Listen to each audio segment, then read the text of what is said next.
రైతు సోదరులకి నమస్తే. నా పేరు వెంకటరాముడు, సాదర్ల గ్రామం, ఇటికేల మండలం, మీ జోగులాం గద్వాల జిల్లా. నేను వారధి అగ్రిటెక్ వాళ్ళది టాజ్లాక్ అనే మంది అయితే వాడినా. ఇది సేను ఇది కొట్టకముందు మ్యాక్సిమం అయితే చిన్నగా ఉండే అనమాట.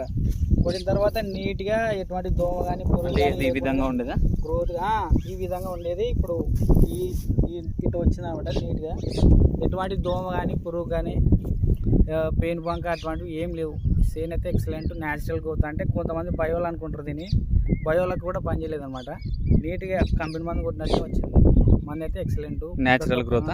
న్యాచురల్ గ్రోత్ ప్రతి ఒక్క రైతు కొట్టుకోవచ్చు. ఇది టాజ్లాక్ అంటే సైడ్ బ్రాంచెస్ కూడా నీట్గా సైడ్ బ్రాంచెస్ రెండోది వచ్చేసి ఇప్పుడు ఈ చెట్టుకి సరిగా పడలేదు. అవును, ఇది పడింది.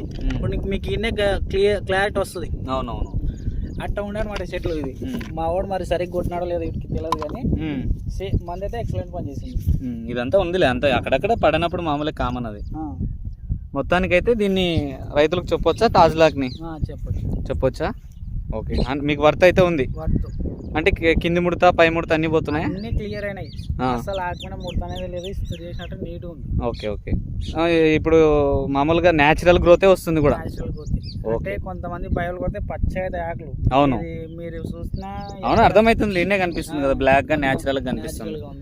ఎంత ఎకరాకి ఎంత కాస్ట్ అది? ఇది 800. ఎకరానికి 800 పెట్టి కొన్నారు. Okay okay. టాజ్లాక్. ఓకే, ఎక్కడ తెలుసుకున్నారు మీరు దాన్ని టాజ్లాక్ని? ఇది బుచ్నాయక్ అని చెప్పినాడు, ఇది ఆయననే పంపిస్తున్నాడు. బుచ్నాయక్. ఓకే ఓకే, థ్యాంక్ యూ అన్న.